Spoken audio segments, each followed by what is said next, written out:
ಮುತ್ತ ನೋಡೋಕ್ಕಂತೂ ಫುಲ್ ಭಯಾನಕವಾಗಿತ್ತು. ಅದ್ರ ಜೊತೆಗೆ ಒಬ್ರು ಜನಗಳೇ ಕಾಣಿಸ್ತಾ ಇರಲಿಲ್ಲ.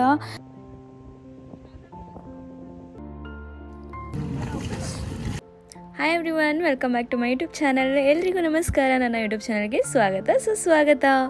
ಮೊದಲನೇದಾಗಿ ನನ್ನ ಚಾನಲ್ ಸಬ್ಸ್ಕ್ರೈಬ್ ಮಾಡಿರೋ ಎಲ್ರಿಗೂ ತುಂಬಾ ಥ್ಯಾಂಕ್ಸ್. ನೀವೇನಾದರೂ ಸಬ್ಸ್ಕ್ರೈಬ್ ಮಾಡಿದೆ ನನ್ನ ವಿಡಿಯೋಸ್ ನೋಡ್ತಾ ಇದ್ದೀರಾ, ಹಾಗಾದರೆ ಮತ್ತೆ ಆಗ್ತಡ ದಯವಿಟ್ಟು ಹೋಗಿ ಸಬ್ಸ್ಕ್ರೈಬ್ ಮಾಡಿ. ಇವತ್ತು ನಾನು ನಿಮ್ಮನ್ನೆಲ್ಲ ಕರ್ಕೊಂಡು ಹೋಗ್ತಾ ಇರೋಂಥ ಪ್ಲೇಸ್ ಹೆಸರು ಬಂದು ಹಾಫ್ ಮೂನ್ ಬೇ ಬೀಚ್ ಮತ್ತು ಮೋರಿ ಪಾಯಿಂಟ್ ಅಂತ. ಏನಿದು ಮೋರಿ ಪಾಯಿಂಟ್ ಅಂತ ಹೇಳ್ತಿದ್ದಾರೆ ಅಂತ ಯೋಚನೆ ಮಾಡ್ತಾ ಇದ್ದೀರಾ? ನಮ್ಮ ಕನ್ನಡದಲ್ಲಿರೋ ಥರ ಚರಂಡಿ ಅಂತೂ ಅಲ್ಲಪ್ಪ. ಮೋರಿ ಪಾಯಿಂಟ್ ಅಂದರೆ ಒಂದು ಬ್ಯೂಟಿಫುಲ್ ಆದಂತಹ ಪ್ಲೇಸು ಅಮೆರಿಕಾದಲ್ಲಿ. ಬನ್ನಿ ನೋಡೋಣ ಹೇಗಿದೆ ಅಂತ. ಆನ್ ದ ವೇ ಹೋಗ್ತಾ ಕಂಪ್ಲೀಟ್ ರೋಡು ತುಂಬಾ ಸಕ್ಕದಾಗಿ ಕಾಣಿಸ್ತಾ ಇತ್ತು. ಸೊ ನಮ್ಮ ವ್ಯೂವರ್ಸ್ಗೂ ತೋರಿಸೋಣ ಅಂತ ಕಂಪ್ಲೀಟ್ ವಿಡಿಯೋ ಮಾಡಿದ್ದೀನಿ. ಅದ್ರ ಜೊತೆಗೆ ಯಾರಿಗಾದ್ರೂ ಗೊತ್ತಾ ಅಮೆರಿಕಾದಲ್ಲಿ ಪೆಟ್ರೋಲ್ ಹೇಗಾಗ್ತಾರೆ, ಪೆಟ್ರೋಲ್ ಬಂಕ್ ಹೇಗಿರುತ್ತೆ ಅಂತ? ಬನ್ನಿ ಅದನ್ನೂ ಕೂಡ ತೋರಿಸ್ತೀನಿ ಈ ವಿಡಿಯೋದಲ್ಲಿ. ಅಮೇರಿಕಾದಲ್ಲಿ ನೀವೆಷ್ಟೇ ಶ್ರೀಮಂತ ಆಗಿದ್ರೂ ಕೂಡ ನಿಮ್ಮ ಕೆಲಸನ ನೀವೇ ಮಾಡ್ಕೋಬೇಕು. ಸೊ ಪೆಟ್ರೋಲ್ ಬಂಕ್ಗೆ ಸರ್ವಿಸ್ ಕೊಡೋದಕ್ಕೆ ಯಾರೂ ಇರಲ್ಲ, ನಾವೇ ಪೆಟ್ರೋಲ್ ಹಾಕೋಬೇಕು. ಬನ್ನಿ ತೋರಿಸ್ತೀನಿ ಹೇಗೆ ಪೆಟ್ರೋಲ್ ಹಾಕೋದು ಇಲ್ಲಿ ಅಂತ. ಈ ಥರ ಇರುತ್ತೆ. ಇಲ್ಲಿ ಯಾರು ಸರ್ವಿಸ್ ಮಾಡೋದಕ್ಕೆ ಇರೋದಿಲ್ಲ, ನಾವೇ ಹಾಕೋಬೇಕು.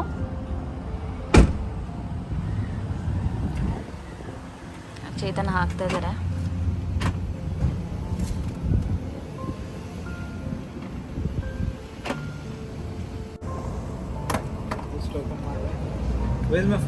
ಫೋನ್ ಕೊಡು.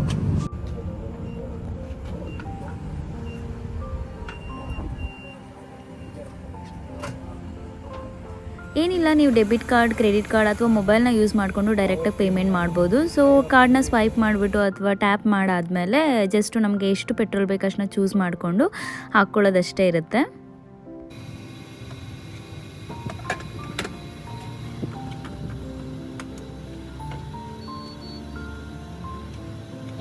ಇಲ್ಲಿನ ಪೊಲೀಸ್ ಯೂನಿಫಾರ್ಮ್ಸ್ ನೋಡಿ, ಬ್ಲ್ಯಾಕ್ ಕಲರ್ ಇರುತ್ತೆ. ಇವರಿಬ್ರು ನಿಂತಿದ್ದಾರಲ್ವಾ, ಅವರು ಪೊಲೀಸ್ ಆಫೀಸರ್ಸ್.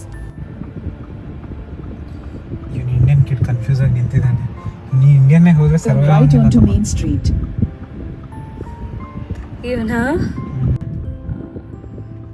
ನಾನು ಮೊದಲು ಅನ್ಕೋತಾ ಇದ್ದೆ ಅಮೆರಿಕನ್ಸ್ ಅಥವಾ ಫಾರಿನರ್ಸು ಇಂಡಿಯಾಗೆ ಬಂದರೆ ಯಾಕೆ ಅಷ್ಟೊಂದು ಸ್ಟ್ರಗಲ್ ಮಾಡ್ತಾರೆ ರೋಡ್ ಕ್ರಾಸ್ ಮಾಡೋದಕ್ಕಂತ ಎಲ್ಲ. ಬಟ್ ಇಲ್ಲಿಗೆ ಬಂದಮೇಲೆ ನನಗೆ ಅರ್ಥ ಆಯಿತು, ನಿಜವಾಗ್ಲೂ ತುಂಬ ಕಷ್ಟ ಆಗುತ್ತೆ ಅವ್ರಿಗೆ. ನಮ್ಮ ಇಂಡಿಯಾದಲ್ಲಿ ರೂಲ್ಸ್ ಫಾಲೋ ಮಾಡೋದು ನಾವು ತುಂಬ ಕಮ್ಮಿ, ಬಟ್ ಇಲ್ಲಿ ಪಕ್ಕಾ ರೂಲ್ಸ್ ಫಾಲೋ ಮಾಡ್ತಾರೆ. ಸೊ ಅದಕ್ಕೋಸ್ಕರ ಅವ್ರಿಗೆ ತುಂಬಾ ಪ್ರಾಬ್ಲಮ್ ಆಗುತ್ತೆ ರೋಡ್ ಕ್ರಾಸ್ ಮಾಡೋದಕ್ಕೆ. ಆನ್ ದ ವೇ ಹೋಗ್ತಾ ತುಂಬ ಹಳ್ಳಿಗಳು ಕಾಣಿಸಿದ್ವು. ಸೊ ಅದರಲ್ಲಿ ಒಂದು ಕ್ಲಿಪ್ ಹಾಕಿದ್ದೀನಿ ನೋಡಿ, ಎಷ್ಟು ಕ್ಯೂಟಾಗಿದೆ ನೋಡಿ ಈ ಹಳ್ಳಿ ನೋಡೋದಕ್ಕೆ.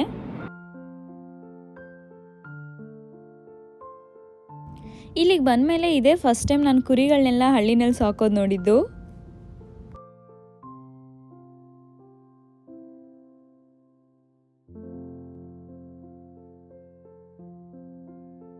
ಈ ಹಾಫ್ ಮೂನ್ ಬೇ ಬೀಚ್ಗೆ ಬೇರೆ ಬೇರೆ ಕಡೆಯಿಂದ ಎಲ್ಲ ಎಂಟ್ರೆನ್ಸ್ ಇತ್ತು, ಬಟ್ ನಾವು ಎಂಟರ್ ಆಗಿದ್ದು ಈ ವೇಯಿಂದ. ಇದೇನು ಅಷ್ಟೊಂದು ರೋಡ್ ಚೆನ್ನಾಗಿರಲಿಲ್ಲ, ಯಾಕಂದರೆ ತುಂಬ ಗಲೀಜಿತ್ತು ಮತ್ತು ಧೂಳೆಲ್ಲ ಆಗ್ತಾಯಿತ್ತು ಕಾರು ತುಂಬಾ. ನಾವೇನು ಮೊದಲೇ ರಿಜಿಸ್ಟರ್ ಏನು ಮಾಡ್ಕೊಂಡಿರಲಿಲ್ಲ. ಸೊ ಇಲ್ಲೇ ಒಂದು ಕೌಂಟರ್ ಇತ್ತು, ಅಲ್ಲಿ ಹೋಗಿ ಟಿಕೆಟ್ನ ತೊಗೊಂಡ್ವಿ.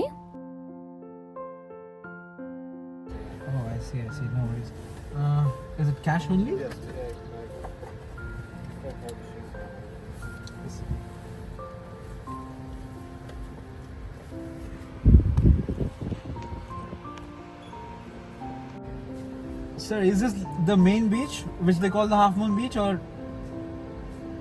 There's three of them. There's this one, Dunes, and Francis.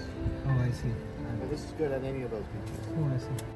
Ticket price ಬಂದು $10 ಇತ್ತು. ಸೊ ನಾವು ಟಿಕೆಟ್ ತೊಗೊಂಡು ಕಾರ್ನ ಪಾರ್ಕ್ ಮಾಡಿಬಿಟ್ಟು ಈ ಬೀಚ್ನ ಎಕ್ಸ್ಪ್ಲೋರ್ ಮಾಡೋಕ್ಕೆ ಅಂತ ಹೊರಟ್ವಿ.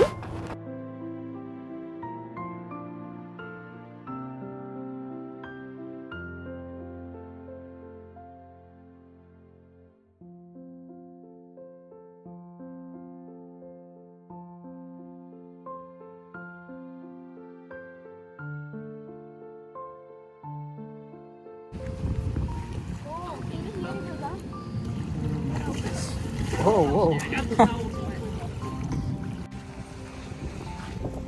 ಅಲ್ಲಿ ತುಂಬ ಡೀಪ್ ಇದೆ. ಸೊ ಹಿಂಗೆ ಕ್ರಾಸ್ ಮಾಡೋಣ ಅಂತ ಹೋಗ್ತಿದ್ವಿ. ಅಲ್ಲೋಡಿ ಅಲ್ಲಿ ಡಕ್ ನೋಡಿ. ಬಟ್ ಹಿಂಗಿನ್ನ ಆಗಲ್ಲ.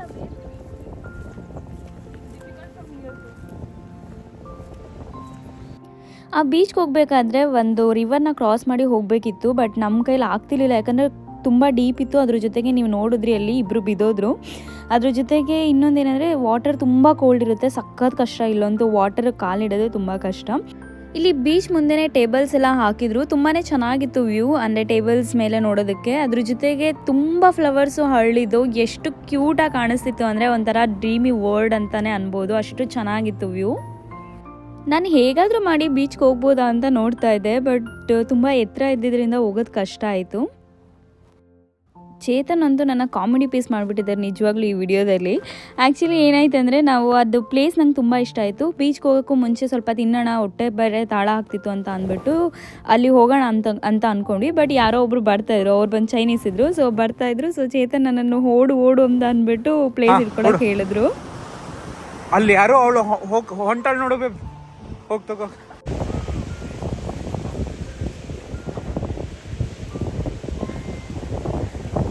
ಬೀಚ್ ಹತ್ರ ಟೇಬಲ್ ಮೇಲೆ ಕೂತ್ಕೊಂಡು ಅದ್ರ ಜೊತೆಗೆ ಊಟ ಎಲ್ಲ ಮಾಡಿಕೊಂಡು ತುಂಬಾ ಎಂಜಾಯ್ ಮಾಡಿದ್ವಿ. ಆ ವ್ಯೂ ಮಾತ್ರ ಆಸಮ್ ಅಂತಲೇ ಹೇಳ್ಬೋದು. ಅದ್ರ ಜೊತೆಗೆ ಸೂರ್ಯ ಬೇರೆ ಇರಲಿಲ್ಲ. ನನಗೆ ಬಿಸಿಲಿದ್ರೆ ಇಷ್ಟ ಆಗುತ್ತೆ, ಬಟ್ ಫೈನ್ ಬಿಸಿಲಿರಲಿಲ್ಲ.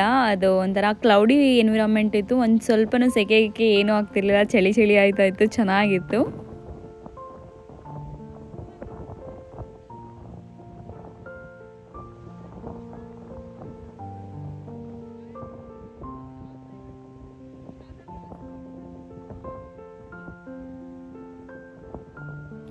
ಇವರಿಬ್ಬರು ಅದು ರಿವರ್ ಕ್ರಾಸ್ ಮಾಡಿ ಓಷನ್ ಹತ್ರ ಹೋಗಬೇಕಿತ್ತಂತೆ. ನನಗೆ ಕೇಳಿದ್ರು ಹೇಗೆ ಹೋಗ್ಬೋದಾ, ಡೀಪ್ ಇದೆಯಾ, ನೀವೇನಾದ್ರು ಟ್ರೈ ಮಾಡಿದ್ರಾ ಹೋಗಿ ಅಂತ ಕೇಳಿದ್ರು. ನಾನು ಹೋಗೋಕ್ಕಾಗಲಿಲ್ಲ, ನಾನು ಇಲ್ಲೇ ವಿಡಿಯೋ ಮಾಡ್ತಾ ಇದ್ದೀನಿ ಅಂತ ಹೇಳ್ತಾ ಇದ್ದೆ ಅವ್ರಿಗೆ. ವ್ಯೂ ಮಾತ್ರ ತುಂಬಾ ಚೆನ್ನಾಗಿತ್ತು. ಸ್ಪೆಷಲಿ ಅಲ್ಲಿ ಇದ್ದಿದ್ದಂಥ ಫ್ಲವರ್ಸು, ಆ ಹರಳಿರೋದಕ್ಕೂ ಅದಕ್ಕೂ ಎಷ್ಟು ಚೆನ್ನಾಗಿ ಕಾಣಿಸ್ತಿತ್ತಂದರೆ ನಿಜವಾಗ್ಲೂ ಒಂಥರ ಫ್ಯಾಂಟಸಿ ಅಂತಲೇ ಅನ್ನಿಸ್ತಾ ಇತ್ತು ನನಗೆ. ನನಗೆ ಬೀಚ್ ತುಂಬ ಇಷ್ಟ ಇರೋದ್ರಿಂದ ನಾನು ತುಂಬಾ ಎಂಜಾಯ್ ಮಾಡಿದೆ ಈ ಬೀಚ್ನ. ಕಾಮಿಡಿ ಏನಂದರೆ, ಇವರಿಬ್ಬರು ಸೇರಿಕೊಂಡು ಈ ಸಮುದ್ರಕ್ಕೆ ದಾರಿ ಮಾಡ್ತಾ ಇದ್ದಾರೆ ಆಯಿತಾ. ಅವ್ರನ್ನ ನೋಡಿಕೊಂಡು ಇಲ್ಲೊಬ್ಬ ಎಲ್ಲ ಹೊಟ್ಟೋಗಿದ್ದಾನೆ, ಇವನೊಬ್ಬನೇ ದಾರಿ ಮಾಡೋಕ್ಕೆ ಟ್ರೈ ಮಾಡ್ತಾ ಇದ್ದಾನೆ. ಇವರಿಬ್ಬರು ಜೊತೆಗೆ ಇಲ್ಲೊಬ್ರು ಫುಲ್ ಡೀಪಾಗಿ ಡಿಗ್ ಮಾಡ್ತಾ ಇದ್ದಾರೆ. ಪಾಪ ಈ ಮಕ್ಕಳು ನೋಡಿದ್ರೆ ಅಯ್ಯೋ ಅನಿಸುತ್ತೆ, ಇಷ್ಟು ದೊಡ್ಡ ದಾರಿ ಇವ್ರು ಮಾಡ್ತಾರ ರಿವರಿಂದ ಸಮುದ್ರಕ್ಕೆ ಹೋಗೋಕ್ಕೆ. ಫುಲ್ ಎಂಟರ್ಟೈನ್ಮೆಂಟ್ ಕೊಡ್ತಿದ್ದಾರೆ. ಏನೋ ಡಿಸ್ಕಷನ್ ಮಾಡ್ತಾ ಇದ್ದಾರೆ ಇವಾಗ, ನೋಡೋಣ ಏನು ಮಾಡ್ತಾಳೆ. ಫುಲ್ ಟೀಮ್ ವರ್ಕ್ ನಡೀತಾ ಇದೆ.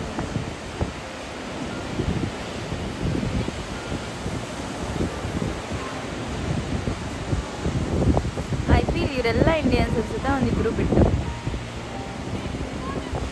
ಇದೇ ನೋಡಿ ಆಫ್ ಮೂನ್ ಬೇ ಬೀಚ್, ಎಷ್ಟು ಚೆನ್ನಾಗಿದೆ ಅಂತ.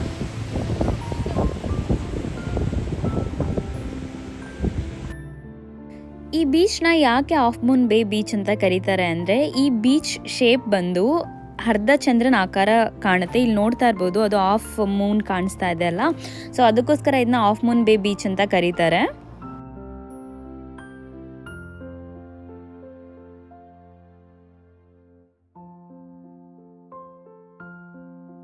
ನನಗೂ ಕ್ಯಾಂಪಿಂಗ್ ಮಾಡಬೇಕಂತ ತುಂಬಾ ಆಸೆ ಇದೆ, ಬಟ್ ಆಗ್ತಾ ಇಲ್ಲ. ಯಾವಾಗಾದರೂ ಮಾಡಬೇಕು. ಒಂದ್ಸಲ ಫಿಕ್ಸ್ ಆಗಿತ್ತು ಹೋಗಬೇಕು ಅಂತ. ವರಮಹಾಲಕ್ಷ್ಮಿ ಪೂಜೆ ಇದ್ದಿದ್ದರಿಂದ ನಮ್ಮದು ಪ್ಲ್ಯಾನ್ ಕ್ಯಾನ್ಸಲ್ ಆಯಿತು. ಇಲ್ಲಾಂದಿದ್ರೆ ಇಷ್ಟೊತ್ತಿಗೆ ಮಾಡ್ತಾ ಇದ್ದೆ ಕ್ಯಾಂಪಿಂಗು. ಈ ಬೀಚ್ ಮುಂದೆ ನೀವು ನೋಡ್ತಾ ಇರ್ಬೋದು ಎಷ್ಟು ಫ್ಯಾಮಿಲೀಸು ಕ್ಯಾಂಪಿಂಗ್ ಮಾಡ್ತಾ ಇದ್ದಾರೆ ಅಂತ. ಸೊ ಯಾಕಡೆ ನೋಡಿದ್ರು ನಿಮಗೆ ಕ್ಯಾಂಪಿಂಗೇ ಕಾಣಿಸುತ್ತೆ. ಎಷ್ಟು ಕ್ಯೂಟ್ ಅನಿಸುತ್ತೆ, ಎಷ್ಟು ಚೆನ್ನಾಗಿರುತ್ತೆ ಅಲ್ವಾ. ವೀಕೆಂಡ್ಸ್ ಬಂದರೆ ಫ್ಯಾಮಿಲಿ ಜೊತೆ ಟೈಮ್ ಸ್ಪೆಂಡ್ ಮಾಡೋದು, ಜೊತೆಗೆ ಆಟ ಆಡೋದು, ಇದೆಲ್ಲ ತುಂಬ ಚೆನ್ನಾಗಿರುತ್ತೆ. ನನಗಂತೂ ಈ ಕಾನ್ಸೆಪ್ಟ್ ತುಂಬ ಇಷ್ಟ. ಇಲ್ಲಿ ವ್ಯೂ ಸಖತ್ತಾಗಿದ್ದರಿಂದ ನಾನಂತೂ ತುಂಬ ವಿಡಿಯೋಸ್ ಮಾಡಿದ್ದೀನಿ. ನಿಮ್ಗೇನಾದರೂ ಈ ವಿಡಿಯೋಸ್ ನೋಡೋದಕ್ಕೆ ಇಂಟ್ರೆಸ್ಟ್ ಇದ್ದರೆ ವಿತ್ ಮ್ಯೂಸಿಕ್ಕು ನೀವು ನನ್ನ ಇನ್ಸ್ಟಾಗ್ರಾಮಲ್ಲಿ ನೋಡ್ಬೋದು. ನಾನು ಡಿಸ್ಕ್ರಿಪ್ಷನಲ್ಲಿ ನನ್ನ ಇನ್ಸ್ಟಾಗ್ರಾಮ್ ID ಮೆನ್ಷನ್ ಮಾಡಿರ್ತೀನಿ. ನಂದು 2 ID ಇದೆ. ಒಂದು ಬಂದು ಅಫಿಷಿಯಲ್ ID, ಇದು ಕನ್ನಡತಿ ಇನ್ ಅಮೆರಿಕಾ. ಅದರಲ್ಲಿ ನೀವು ಡ್ಯಾನ್ಸ್ ವಿಡಿಯೋಸ್ ಅಷ್ಟೇ ನೋಡ್ಬೋದು. ಬಟ್ ಪರ್ಸ್ನಲ್ ವಿಡಿಯೋಸ್ ಎಲ್ಲ ನಾನು ಇನ್ನೊಂದು ಪರ್ಸ್ನಲ್ ಅಕೌಂಟ್ ಇದೆ, ಅಲ್ಲಿ ಪೋಸ್ಟ್ ಮಾಡಿದ್ದೀನಿ, ಚೈತ್ರ ರಾಜ್ ಅಂತ. You can go and check it there. Half Moon Bay beach enjoy ಮಾಡಿಕೊಂಡು ನಾವು ನೆಕ್ಸ್ಟ್ ಹೊಟ್ಟಿದ್ದು ಬಂದು ಮೋರಿ ಪಾಯಿಂಟು. ಅಲ್ಲಿ ಬೀಚಲ್ಲೆಲ್ಲ ಜಾಸ್ತಿ ಆಟಾಡೋಕ್ಕೆ ಹೋಗಲಿಲ್ಲ, ಯಾಕಂದರೆ ಆಲ್ರೆಡಿ ತುಂಬ ಕೋಲ್ಡ್ ಇತ್ತು. ಮತ್ತು ಶೀತ ಆದರೆ ಇಲ್ಲಿ ಡಾಕ್ಟರ್ ಅಪಾಯಿಂಟ್ಮೆಂಟ್ ಎಲ್ಲ ಸಿಗೋದು ತುಂಬ ಕಷ್ಟ. ಸೊ ಅದಕ್ಕೋಸ್ಕರ ಜಸ್ಟ್ ವ್ಯೂನ ಎಂಜಾಯ್ ಮಾಡಿಕೊಂಡು ನೆಕ್ಸ್ಟ್ ನಾವು ಒಂದು ಅಡ್ವೆಂಚರ್ ಟ್ರೈ ಮಾಡೋಕ್ಕೆ ಹೋಗ್ತಿದ್ದೀವಿ, ಮೋರಿ ಪಾಯಿಂಟ್ ಅಂತ. ಇದು ಒಂದು ಟ್ರೆಕ್ಕಿಂಗ್ ಪ್ಲೇಸು. ಬನ್ನಿ ನೋಡೋಣ ಹೇಗಿದೆ ಅಂತ. ನಾನು ಫುಲ್ ಎಕ್ಸೈಟ್ ಆಗಿದ್ದೀನಿ. ನಂಗೆ ಈ ಥರ ಟನಲ್ನಲ್ಲಿ ಹೋಗೋದು ತುಂಬ ಖುಷಿ ಕೊಡುತ್ತೆ. ಯಾಕೆ ಗೊತ್ತಾ, ಹೇಳ್ತಾರಲ್ವ ಕತ್ಲು ಕಳೆದ್ಮೇಲೆ ಬೆಳಕು ಬರಲೇಬೇಕಂತ. ಆ ಬೆಳಕು ನೋಡೋದಿದೆಯಲ್ಲ ಕತ್ಲಿಂದ, ಅದು ತುಂಬಾ ಖುಷಿ ಕೊಡುತ್ತೆ. ಏನೋ ಒಂಥರ ಚಿಕ್ಕ ಮಗು ಮನ್ಸಲ್ಲಿ ಖುಷಿ ಬರುತ್ತಲ್ವ, ಆ ಥರ ಖುಷಿ ಕೊಡುತ್ತೆ ನನಗೆ ಇದು. ಈ ಮೋರಿ ಪಾಯಿಂಟ್ಗೆ ಹೋಗ್ಬೇಕಾದ್ರೆ ನಾವು ಮಾಡ್ಕೊಂಡಿದ್ದ ಪಜಿತಿ ಒಂದಲ್ಲ ಎರಡಲ್ಲ ಅಪ್ಪ, ನನಗಂತೂ ಭಯ ಆಗೋಗಿತ್ತು. ನಾವು ಇನಿಷಿಯಲಿ ಕಾರ್ ಪಾರ್ಕ್ ಮಾಡಿದ ಪಕ್ಕನೇ ಒಂದು ರೋಡ್ ಇತ್ತು. ಸೊ ಆ ರೋಡಿಂದನೂ ಹೋಗ್ಬೋದಂತೆ, ನಮಗೆ ಗೊತ್ತಿಲ್ಲ. ಸೊ ನಾವೇನು ಮಾಡಿದ್ವಿ, ಅದೇ ರೋಡನ್ನ ತೊಗೊಂಡ್ವಿ ಫಸ್ಟು. ಸ್ವಲ್ಪ ಮಧ್ಯ ಹೋಗ್ತಿದ್ದಂಗೆ ಫುಲ್ಲು ಕಾಡು, ಫುಲ್ ಭಯ ಆಗ್ತಿತ್ತು. ಯಾಕಂದರೆ ಇಲ್ಲಿ ಅಮೇರಿಕಾದಲ್ಲಿ ಜಾಸ್ತಿ ಕರಡಿಗಳು ಜಾಸ್ತಿ ಇರುತ್ತೆ. ಸೊ ನಮ್ಗೆ ಅಲ್ಲಿ ವಾರ್ನಿಂಗ್ ಕೂಡ ಹಾಕಿದ್ರು, ಕರಡಿ ಇರುತ್ತೆ ಹುಷಾರು ಅಂತ. ನನಗಂತೂ ಫುಲ್ ಜೀವ ಡಗ ಅಂತಿತ್ತು. ಅರ್ಧ ದೂರ ಹೋಗಿ ವಾಪಸ್ ಬಂದ್ವಿ. ಮತ್ತು ನಾವು ಈ ಕಡೆ ನೆಕ್ಸ್ಟ್ ರೋಡ್ ಅಂತ ಇನ್ನೊಂದು ಪಾತಿತ್ತು, ಅದನ್ನ ತೊಗೊಂಡ್ವಿ. ಆ ರೋಡ್ ನೋಡಿ ಹೇಗಿದೆ ಅಂತ. ಸುತ್ತಮುತ್ತ ನೋಡೋಕ್ಕಂತೂ ಫುಲ್ ಭಯಾನಕವಾಗಿತ್ತು. ಅದ್ರ ಜೊತೆಗೆ ಒಬ್ಬರು ಜನಗಳೇ ಕಾಣಿಸ್ತಾ ಇರಲಿಲ್ಲ. ನನಗಂತೂ ಜೀವ ಡಗ ಅಂತಾಯಿತು. ಫೈನಲಿ ಅಲ್ಲಿ ಹೋಗ್ಬೇಕಾದ್ರೆ ಒಂದಿಬ್ಬರು ಕಣ್ಣಿಗೆ ಬಿದ್ದರು. ಆವಾಗ ಒಂಚೂರು ಸಮಾಧಾನ ಆಯಿತು. ಇಲ್ಲೆಲ್ಲ ಯಾವುದೇ ರೋಡಿಗೆ ಹೋದ್ರೂ ನಿಮಗೆ ತುಂಬ ಗುಲಾಬಿ ಗಿಡಗಳು ಕಾಣಿಸುತ್ತೆ, ಚೆನ್ನಾಗಿರುತ್ತೆ ನೋಡೋದಕ್ಕೆ. ಇಲ್ಲಿ ನನಗೆ ಇಷ್ಟ ಆಗಿದ್ದು ಇನ್ನೊಂದು ಕಾನ್ಸೆಪ್ಟ್ ಏನಂದರೆ, ಯಾವುದೇ ಪ್ರೇಕ್ಷಣೀಯ ಸ್ಥಳಕ್ಕೆ ಹೋದ್ರು ಅಥವಾ ರೋಡ್ನಲ್ಲಿ ಹೋಗ್ಬೇಕಾದ್ರೆಲ್ಲ ಈ ಥರ ಸ್ಮಾಲ್ ಲೈಬ್ರರೀಸ್ ಇರುತ್ತೆ. ನಾವು ಬುಕ್ನ ಡೊನೇಟ್ ಮಾಡ್ಬೋದು. ಮತ್ತು ನಮ್ಗೆ ಬುಕ್ ಓದಬೇಕಂದ್ರೆ ನಾವು ತೊಗೊಂಡು ಓದ್ಬಿಟ್ಟು ಅಲ್ಲೇ ಇಡಬೇಕು. ಅದೆಷ್ಟು ಚೆನ್ನಾಗಿ ಅನಿಸುತ್ತೆ ಗೊತ್ತಾ. ಎಲ್ಲ ಕಡೆನೂ ಇರುತ್ತೆ ಆ್ಯಕ್ಚುಲಿ, ಬುಕ್ಸ್ಗಳು ಎಲ್ಲೇ ಹೋಗ್ಬೇಕಾದ್ರೂ ಇರುತ್ತೆ. ಇನ್ನೊಂದು ಖುಷಿ ಕೊಡೋ ಕಾನ್ಸೆಪ್ಟ್ ಏನಂದರೆ, ಬುಕ್ಸ್ಗಳನ್ನ ಓದೋದಕ್ಕೆ ಅಂತ ಎಲ್ಲ ಕಡೆನೂ ಅವರು ಬೆಂಚಸ್ ಹಾಕಿರ್ತಾರೆ. ಇಲ್ಲಂತೂ ನಮ್ಮ ಮನೆ ರೋಡಲ್ಲಿ 4ರಿಂದ 5 ಈ ಥರ ಸ್ಮಾಲ್ ಲೈಬ್ರರೀಸ್ ಇದೆ, ಪಕ್ಕ ಬೆಂಚಸ್ ಇದೆ. ನೀವು ಪಾರ್ಕ್ ಹೋದ್ರೂ ನಿಮಗೆ ಬುಕ್ಸ್ಗಳು ಸಿಗುತ್ತೆ. ಇದೊಂಥರ ಖುಷಿ ಕೊಡುತ್ತೆ. ನಾನಂತೂ ಬುಕ್ ಲವರ್, ನನಗಂತೂ ಇದು ಭಾಳ ಇಷ್ಟ ಕಾನ್ಸೆಪ್ಟು. ಫುಲ್ ಚಳಿ ಇದೆ ಇಲ್ಲಿ. ಎಲ್ಲಿ ಹೋಗ್ತಿದ್ದೀವಿ ಅಂತ ಗೊತ್ತಿಲ್ಲದಲ್ಲೇ ವಾಕ್ ಮಾಡ್ಕೊಂಡು ಹೋಗ್ತಾ ಇದ್ವಿ.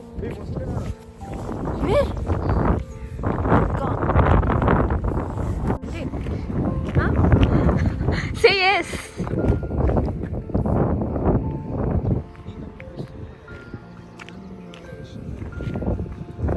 ಅಲ್ಲಿ ಬಂದ್ವಿ ಪ್ಲೇಸ್ಗೆ. ಪ್ಲೇಸ್ ಆ್ಯಕ್ಚುಲಿ ಟ್ರೆಕ್ಕಿಂಗ್ ಇನ್ನೂ ಕಂಪ್ಲೀಟ್ ಆಗಿಲ್ಲ, ಇನ್ನು ಮೇಲೆ ಹೋಗ್ಬೇಕು ನಾವು. ಇದು ಡೌನ್ ಸೈಡ್ ವ್ಯೂ ಈ ಥರ ಇದೆ ನೋಡಿ. ಆ್ಯಕ್ಚುಲಿ ಇದು ಸಾಯಿಲ್ ನೋಡಿ ಎಷ್ಟು ಕಪ್ಪಗಿದೆ, ತುಂಬಾ ಚೆನ್ನಾಗಿತ್ತು ವ್ಯೂ. ಇಲ್ಲಿ ಫಿಶಿಂಗ್ ಎಲ್ಲ ತುಂಬ ಚೆನ್ನಾಗಿ ಮಾಡ್ತಾರೆ ಜನ. ಇಲ್ಲೊಬ್ರು ನೋಡ್ತಾ ಇರ್ಬೋದು, ಅವ್ರು ಫಿಶಿಂಗ್ ಮಾಡ್ತಾ ಇದ್ದಾರೆ. ಮತ್ತು ಈ ಬೀಚ್ನಲ್ಲಿ ಬ್ರಿಡ್ಜ್ ಕೂಡ ಹಾಕಿದ್ರು. ಅಲ್ಲ ಹೋಗೋಕ್ಕಾಗಲಿಲ್ಲ ನಾವು, ಅದು ಡೇಂಜರಸ್ ಅನಿಸುತ್ತೆ. ಬಟ್ ತುಂಬ ವಾಕ್ ಕೂಡ ಮಾಡಬೇಕಿತ್ತು. ಸೊ ನಾವು ಅದಕ್ಕೆ ಅದನ್ನ ಪ್ರಿಫರ್ ಮಾಡಲಿಲ್ಲ.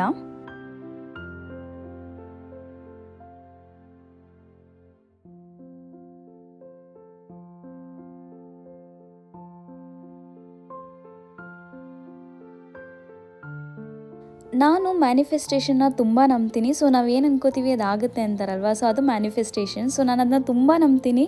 ನನಗೆ ಚಾನ್ಸ್ ಸಿಕ್ಕಿದಾಗೆಲ್ಲ ನಾನು ಯೂನಿವರ್ಸ್ ಜೊತೆ ಮಾತಾಡ್ತಾ ಇರ್ತೀನಿ. ಸ್ಪೆಷಲಿ ನಾನೀಗ ಸಮುದ್ರದ ಮುಂದೆ ಹೋದಾಗ ಅಥವಾ ಬೆಟ್ಟದ ಮೇಲೆ ಹೋದಾಗ ನನಗೆ ಯೂನಿವರ್ಸ್ ಜೊತೆ ಮಾತಾಡೋದಕ್ಕೆ ತುಂಬ ಖುಷಿಯಾಗುತ್ತೆ. ಆ ನೀರಿನ ಅಲೆಗಳ ಜೊತೆ ಮಾತಾಡೋದಕ್ಕೆ, ಮತ್ತು ಆ ಮೌಂಟೇನ್ಸ್ ವೇವ್ಸ್ ಬರ್ತಾ ಇರುತ್ತಲ್ವ, ಅಂದರೆ ಗಾಳಿ ಬರ್ತಾ ಇರುತ್ತಲ್ಲ, ಅದ್ರ ಜೊತೆ ಮಾತಾಡೋದಕ್ಕೆ ನನಗೊಂದು ಫುಲ್ ಖುಷಿಯಾಗುತ್ತೆ. ಸೊ ನಾನು ಪ್ರತಿ ಸಲ ಟ್ರಿಪ್ ಹೋದಾಗಲೂ ನನ್ನ ಗ್ರ್ಯಾಟಿಟ್ಯೂಡ್ ಏನಿದೆ ಅದನ್ನ ನಾನು ಇದೇ ರೀತಿ ಶೋ ಮಾಡ್ತೀನಿ ಯೂನಿವರ್ಸ್ಗೆ. ಈ ವ್ಯೂ ನೋಡಿ ಎಷ್ಟು ಚೆನ್ನಾಗಿದೆ ಅಂತ. ನನಗಂತೂ ಯಾವುದೋ ಹೊಸ ಲೋಕಕ್ಕೆ ಬಂದಿದ್ದೀನಿ ಅನ್ನೋ ಥರ ಕಾಣಿಸ್ತಾ ಇತ್ತು. ಅಷ್ಟು ಚೆನ್ನಾಗಿತ್ತು ವ್ಯೂ. ಆ್ಯಂಡ್ ತುಂಬ ಚಳಿ ಆಗ್ತಾಯಿತ್ತು. ನಾನಂತೂ ತುಂಬಾ ಎಂಜಾಯ್ ಮಾಡಿದೆ ಈ ವ್ಯೂನ. ಹಾಗಿದ್ರೆ ನೀವು ಒಂದು ಸಿನಿಮ್ಯಾಟಿಕ್ ವ್ಯೂನ ನೋಡ್ಕೊಂಬನ್ನಿ.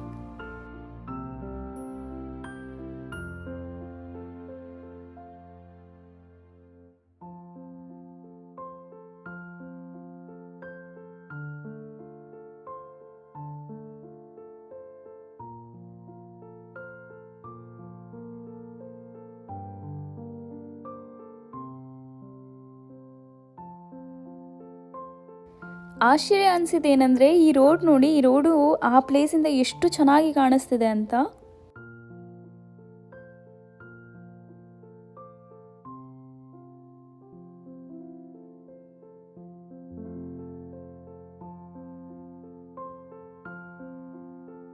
ನಾವು ಈ ಸಮುದ್ರದ ಮುಂದೆ ಸ್ವಲ್ಪ ರೆಸ್ಟ್ ತಗೊಂಡು ನಾವು ಮತ್ತೆ ನಮ್ಮ ಟ್ರೆಕ್ಕಿಂಗ್ನ ಸ್ಟಾರ್ಟ್ ಮಾಡಿದ್ವಿ. Babe, I can't go like that. See, you are joining the same trail.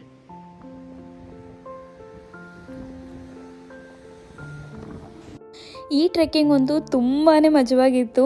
Actually ನಾವು ಸ್ಪ್ರಿಂಗ್ ಟೈಮಲ್ಲಿ ಬರಬೇಕಿತ್ತು. ಆವಾಗ ಹೂವೆಲ್ಲ ಎರಡೂ ಕಡೆ ಹರಡಿರ್ತಿದ್ವು. ಅದು ಯೆಲ್ಲೋ ಕಲರ್ ಫ್ಲವರ್ಸ್ ನೋಡ್ತಾ ಇದ್ದೀರಲ್ಲ, ಯೆಲ್ಲೋ ಕಲರ್ ಫ್ಲವರ್ಸ್ ಮತ್ತು ಲ್ಯಾವೆಂಡರ್ ಫ್ಲವರ್ಸ್ ಎಲ್ಲ ಹರಳಿರ್ತಿದ್ವು. ಬಟ್ ನಾವು ಬಂದು ಸ್ವಲ್ಪ ಲೇಟ್ ಇದ್ದಿದ್ದರಿಂದ ಅಷ್ಟೊಂದು ಹೂವು ಕಾಣಿಸ್ಲಿಲ್ಲ. ಬಟ್ ಈ ಸ್ಟೇರ್ ಕೇಸ್ ನೋಡಿದ್ರೆ ನಿಜವಾಗ್ಲೂ ಸ್ವರ್ಗಕ್ಕೆ ದಾರಿ ಮಾಡಿರೋ ಥರ ಅನ್ನಿಸ್ತಾ ಇತ್ತು. ಮೇಲೆ ಹೋಗ್ತಾ ಹೋಗ್ತಾ ನನಗೆ ಆ ಸಮುದ್ರದ ಬ್ಯೂಟಿನ ವರ್ಣನೆ ಮಾಡೋಕ್ಕೆ ಆಗ್ತಾಯಿಲ್ಲ, ಅಷ್ಟು ಚೆನ್ನಾಗಿ ಕಾಣಿಸ್ತಿದೆ ವ್ಯೂ.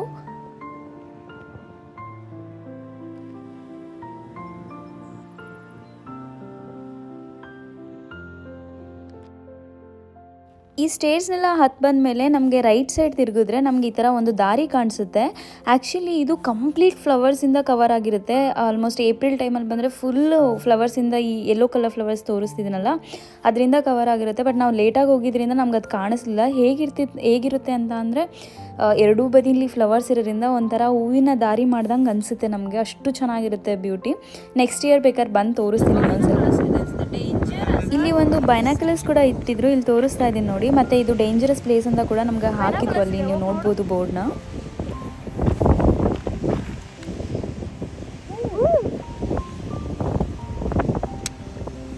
ಇಲ್ಲಿ ಅದರಿಂದ ನೋಡಿ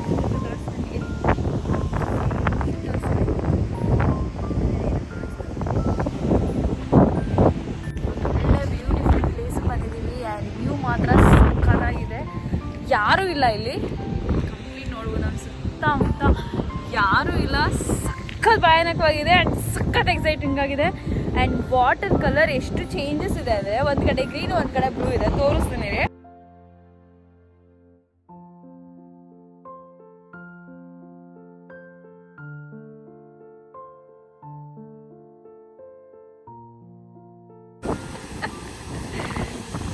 ನಾನು ಯೂನಿವರ್ಸ್ ಗ್ರಾಟಿಟ್ಯೂಡ್ ಶೋ ಮಾಡೋಣ, ನನಗೆ ಲವ್ ಯು ಹೇಳ್ತಿದ್ಯಾ? ಓ ಮೈ ಗಾಡ್, ಏನಂದ? You are my universe. ಈ ಜಾಗದಲ್ಲಿ ನಾವು ಅದೆಷ್ಟು ಟೈಮ್ ಕಳೆದ್ವೋ ನಮಗೆ ಗೊತ್ತಿಲ್ಲ. ಸೀರಿಯಸ್ಲಿ ತುಂಬಾ ಖುಷಿ ಆಯಿತು. ಅದ್ರ ಜೊತೆಗೆ ನಮಗೆ ಕನ್ನಡದವರೊಬ್ಬರು ಸಿಕ್ಕಿದ್ರು ಈ ಪ್ಲೇಸ್ನಲ್ಲಿ. ಭಾಳ ಖುಷಿ ಆಯಿತು ನನಗೆ ಈ ಜಾಗದಲ್ಲಿ ನಾವು ಟೈಮ್ ಸ್ಪೆಂಡ್ ಮಾಡಿದ್ದು. ನಾವು ಹೊರಡೋ ಅಷ್ಟರಲ್ಲಿ ಲೇಟ್ ಆಗೋಗಿತ್ತು. ಆ್ಯಕ್ಚುಲಿ ಇವಾಗ ನಿಮಗೆ ನೋಡಿದ್ರೆ ಎಷ್ಟು ಗಂಟೆ ಇರ್ಬೋದು ಅನಿಸುತ್ತೆ, ಒಂದು 5 to 6 o'clock ಇರ್ಬೋದು ಅನಿಸುತ್ತೆ. ಬಟ್ ಆ್ಯಕ್ಚುಲಿ ಇದು 8 o'clock ಈ ಥರ ಇದೆ ನೋಡಿ ಎನ್ವಿರಾನ್ಮೆಂಟು. ಅಂದರೆ ಅಷ್ಟು ಬೇಗ ರಾತ್ರಿ ಆಗೋದಿಲ್ಲ ಇಲ್ಲಿ.